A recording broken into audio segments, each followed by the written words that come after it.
topic is emotions and the voice. Good morning, good morning. It's so good to see you in here.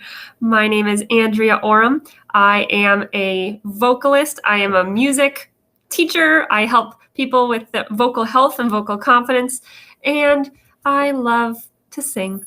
So I wanted to talk today about emotions and the voice because emotions are super connected to how we use our voice for a couple different reasons. And so we'll talk about that in just a couple minutes. But I wanted to let you know about something kind of exciting.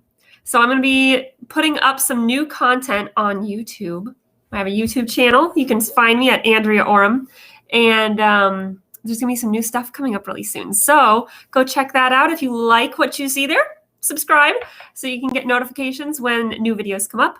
And we'll be doing a giveaway once we hit 100 subscribers. So kind of a win-win situation. You get helpful information for yourself, and then you can participate in a giveaway if you are able to win, right? So that's super fun.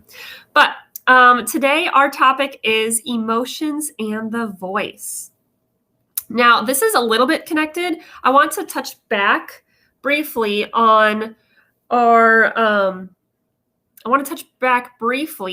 on what I talked about last week about anxiety and singing, anxiety and dealing with the voice, because anxiety is an extreme version of a response to our emotions.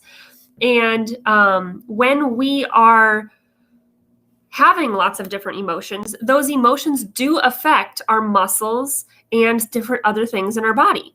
So if you think about that, when you are using your muscles in your body in different ways, your emotions are affecting those. And your voice is a muscle in your body. So of course, if you are experiencing big emotions, whether that's sadness, whether that's anxiety, whether that's really big excitement, something like that, you're still going to experience that affecting your voice.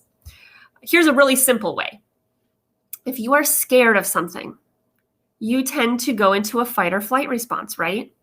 That's your body's emotions causing a physical response to then make an effect, right? You need to have a fight or flight response if you are in presence of a bear, right? You need to go into that physical space so that your body can do the response it needs to do in order to keep you safe. So it's all about keeping you safe. And the same thing sometimes happens emotionally in other ways. So let me explain that. For example, people who deal with performance anxiety or stage fright, some people call it that, whatever you want to call it. I have so many people I work with that tell me that they get anxious when they need to perform, whether that's singing or public speaking or even doing a video like this. They're like, I'm just really nervous about that. And my body has a physical response to that, right? That is one example of a way that our emotions can affect our voice. And I want to share with you that our emotions really do affect our voice. And if you're able to learn how to support your emotions, support your body in responding to your emotions in a more healthy way, then you're also able to help your body use your voice in a more healthy way. Does that make sense?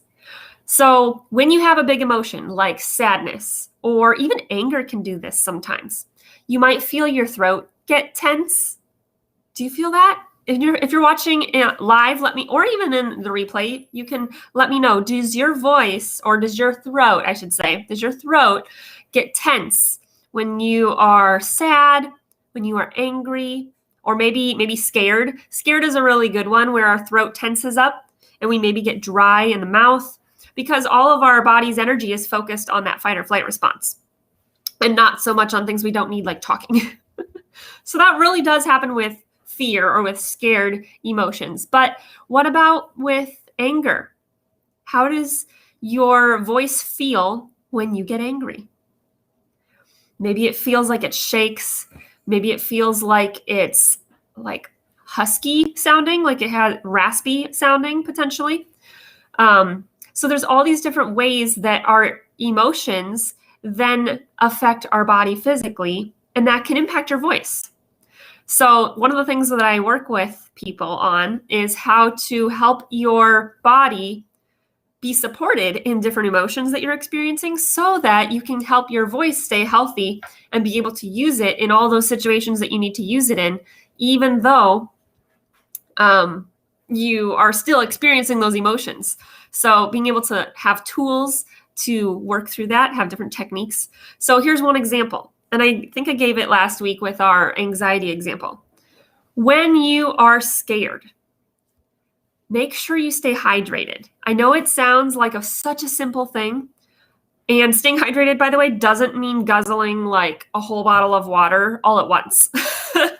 We talked actually about that in the hydration challenge in the Strength Train Your Voice group. So if you're not in the Strength Train Your Voice group and you are like, hey, I thought that staying hydrated was just guzzling a bunch of water. That's not actually true. That might hydrate your body eventually, but it doesn't actually affect the voice as much. It doesn't affect hydrating your voice.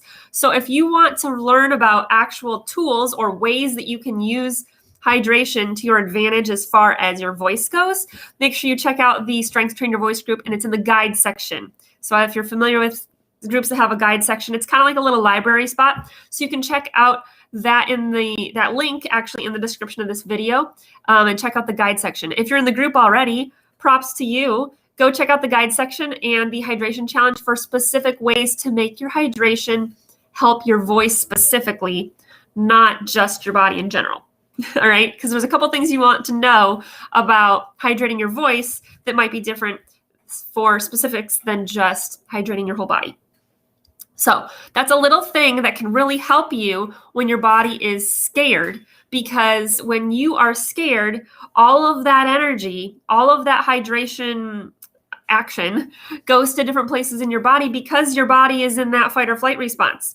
And so if you can make sure that you stay hydrated vocally, that can really help you feel more confident and really help you vocal health wise. All right. So that's just one example of a way that emotions can affect your voice and ways that you can counteract that or positively make change. And there's so many other ways that I have tools for that I talk about that is really specific to the individual person. So I try not to give lots of general advice about this kind of thing because emotions are so specific to the individual person, and the way that their body responds to that and the way that you can support that can be a really individualized response. So if you would like more information on that, if you would like some help with that in terms of you personally, reach out to me. I'd be happy to share more what that looks like, and then maybe schedule you for a vocal coaching one-on-one session where we can talk about how emotions affect your voice and ways that you can support your body in that. So hope that that makes sense. I've also written a little bit of tips as far as emotions go